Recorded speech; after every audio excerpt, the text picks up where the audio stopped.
लग्नानंतर होईलच प्रेम. प्रेक्षकांनो, प्रोमो आता खूप किचकट आलेला आहे.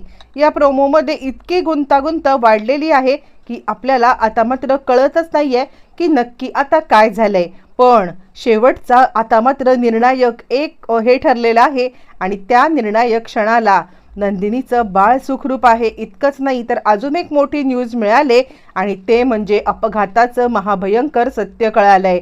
एका झटक्यात मोठ्या गोष्टींचा उलगडा झालाय आणि त्यानंतर जीवाने आपल्या नंदिनीला न्याय मिळवून देण्यासाठी जो काही महाभयंकर गेम केलेला आहे तो गेम नक्की काय आहे आणि शेवटच्या क्षणाला काय खुलासा झालाय, कसं काय विजयचं भांडं फुटलंय, सगळं सविस्तरपणे पाहूया छोटूसा व्हिडिओ चुकवून. आपण तर पाहिलं काव्या तिच्या माहेरी गेलेली आहे.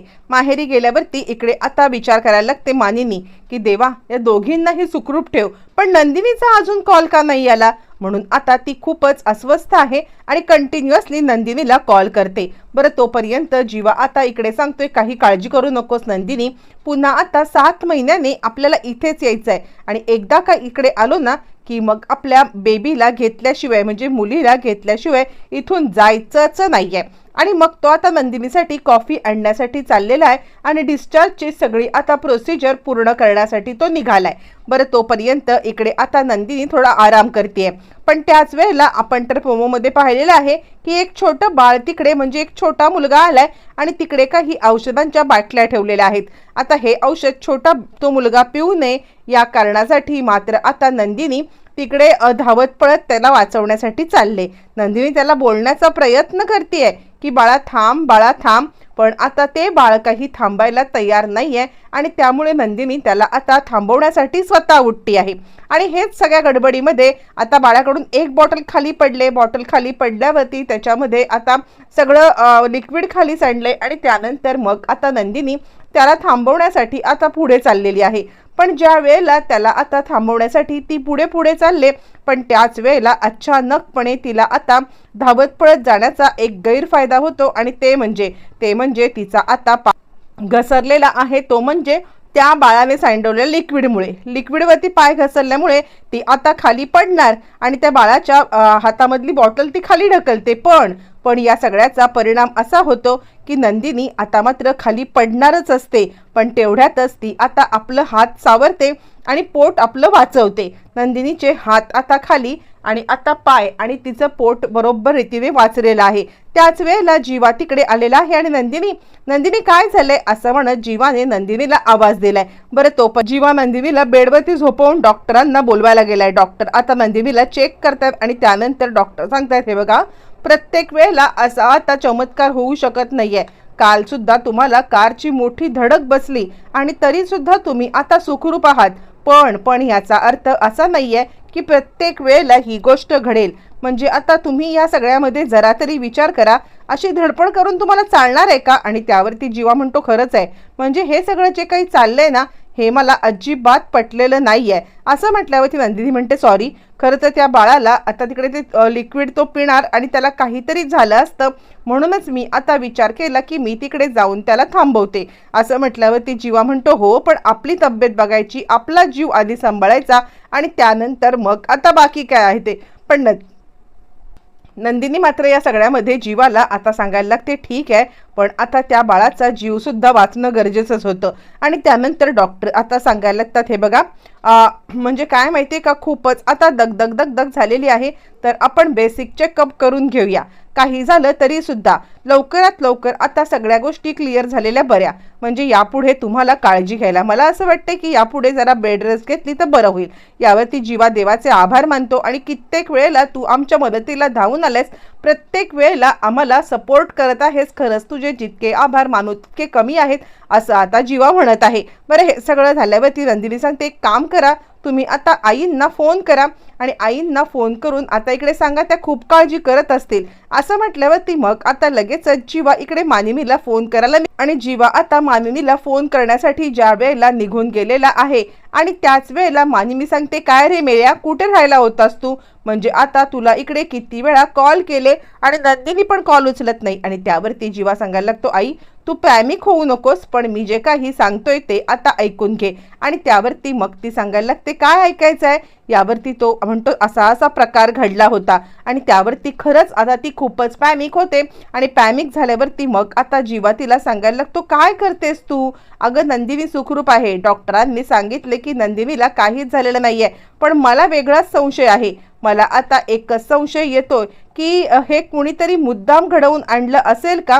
यावरती ती म्हणते का रे, तुला का असं वाटतंय. आणि त्यावरती तो म्हणतो म्हणजे बघ ना, त्यांनी मला सांगितलं की मी आता काव्याचे कपडे घातले होते आणि तिची छत्री होती, मग काव्यासाठी असलेलं संकट आता माझ्या बायकोवरती आलं का. यावरती मग आता मानिनी सांगते बरोबर आहे. इकडे ज्या वेळेला वसुताई बोलत होत्या ना, त्यावेळेला त्या आता काव्या बरी असेल असंच म्हणत होत्या, काहीतरी गडबड असेल. यावरती तो म्हणतो चिंता करू नकोस, मी एक काम करतो, मी त्या ठिकाणाचं CCTV फुटेज आता चेक करतो. CCTV फुटेज चेक केल्यावरती मग आता आपल्याला काय ते समजेल.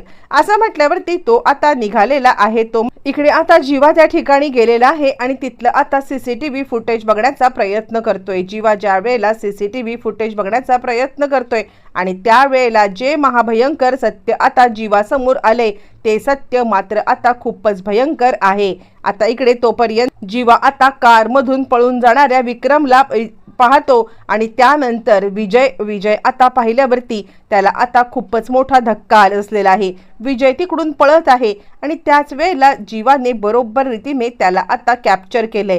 आणि त्यानंतर मग आता जीवाच्या लक्षामध्ये सगळा प्रकार आलेला आहे. होता होईस्तवर या सगळ्यांनी हा डाव खेळलेला आहे आणि हा सगळा डाव रचलेला होता तो म्हणजे काव्यासाठी. आणि काव्याचं सगळं संकट नंदिनीवरती कोसळले. चिडलेला जीवा आता इकडे लगेचच आलेला आहे. जीवा तो सगळा प्रकार बघून घरी आलाय, म्हणजे इकडे हॉस्पिटलमध्ये आलाय. हॉस्पिटलमध्ये आल्यावरती तो आता नंदिनीला सांगतोय मी सगळं पाहिलंय, म्हणजे आता हे सगळं जे काही घडलंय ना ते सगळं विजय आणि आता वसू आत्याचं कारस्थान आहे. काहीही झालं तरी सुद्धा वसू आत्या आणि आता विजयला मी सोडणार नाहीये.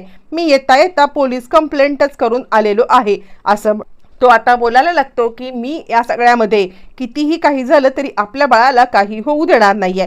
पण तितक्यात नंदिनी हमसाहुमशी रडायला लागते आणि ती सांगायला लागते डॉक्टर आत्ताच येऊन गेले होते आणि डॉक्टर आता म्हणाले की बाळाच्या जीवाला धोका असू शकतो. आणि तितक्यातच काव्याचा कॉल आलेला आहे. काव्याचा कॉल आल्यावरती ती सांगते मी आत्ताच्या आत्ता काव्याला हे सांगू शकत नाहीये. आणि त्यावरती तो म्हणतो काय झालं, का काव्याला सांगू शकत नाहीस. आणि त्यावरती मग आता लगेचच ती सांगायला लागते नाही सांगू शकत मी काव्याला, कारण काव्याने जर का याचा धसका घेतला तर आता गोष्टी जास्त भयंकर होऊन जातील. असं म्हटल्यावरती तो म्हणतो नाही, गोष्टी लपवायच्या नाहीयेत. हे बघ त्यावरती ती म्हणते नाही, आधी आपण डॉक्टरांचा सल्ला घेऊया, डॉक्टर काय म्हणतायत ते आता बघूया आणि त्यानंतर पुढचं करूया. डॉक्टर या सगळ्यामध्ये आता मात्र नंदिनीला खूप काळजी घेण्यासाठी सांगतात. आणि त्यानंतर नंदिनी मात्र आता लगेचच इकडून निघालेली घरी यायला. आणि त्याच वेळेला येता येता जीवा आता आलेला आहे तो म्हणजे पोलिसांना. इकडे आता विजय घरी आलाय आणि विजय सांगतोय हा आता प्रकार विचित्रच घडला, म्हणजे काही झालं तरी सुद्धा काव्याला काहीही झालेलं नाहीये. आणि या सगळ्यामध्ये काव्याला काही न होता इकडे नंदिनीच्या जीवावरती भेटलंय. नाही हे सगळं चुकीचं झालंय. यावरती ती सांगते जाऊ दे ना, आपण याचा सुद्धा आता इकडे हे करून घ्यायचं आहे, फायदाच करून घ्यायचा आहे. तुला समजतंय का, म्हणजे याचा फायदा अशा पद्धतीने आपण आता करणार. आणि ते म्हणजे आता इकडे आपण असं दाखवायचं की काव्याचा जो काही धागा आहे तो नंदिनीने आपल्या हातातला काढून तिला बांधला आणि त्याचमुळे हा सगळा प्रकार आता घडलेला आहे. असं म्हटल्यावरती मग आता ह्या दोघांचं प्लॅनिंग चालू तिकडे आलेला आहे तो म्हणजे जीवा आल्यावरती मानिनी सांगते काय रे नंदिनी, ह्या हॉस्पिटलच्या ह्याच्यामध्ये काय नक्की झालंय काय. आणि असं म्हटल्यावरती मग आता लगेचच इकडे सांगायला लागतो जीवा पकडा ह्यांना. आणि त्याच वेळेला मग आता मानिनी इकडे सांगायला लागते काय झालंय काय. आणि त्यावरती घडलेला सगळा प्रकार ज्या वेळेला जीवा आता सांगायला लागतो आणि त्याच वेळेला मात्र आता लगेचच इकडे वसूचा चेहरा पडलाय आणि ती सांगायला लागते नाही हा सगळं खोटं बोलतोय. आणि त्यावरती जीवा सांगतो अजिबात नाही, जे काही घडलंय ना ते CCTV फुटेजमध्ये आहे. यांनी काव्याला मारण्याचा प्रयत्न केला होता आणि काव्याला या मारण्याच्या प्रयत्नामध्ये काव्याचं बाळाला हे करण्याच्या प्रयत्नामध्ये माझ्या बाळाला आता इकडे ह्यांनी धक्का पोहोचवलाय। डॉक्टरांनी सांगितले की बाळ अजूनही सुरक्षित नाहीये, काही महिने धोक्याचे आहेत असं म्हटल्यावरती मग मात्र लगेचच आता इकडे वसू आणि यांना अटक झाली आणि घरातले सगळे नंदिनीची काळजी घेत आहेत। प्रेक्षकांनो, या सगळ्यामध्ये नंदिनीचं बाळ आता सुरक्षित असणार का आणि या सगळ्यावरती मात करून नंदिनी आई होणार का? येणाऱ्या भागात सगळं कळणार आहे।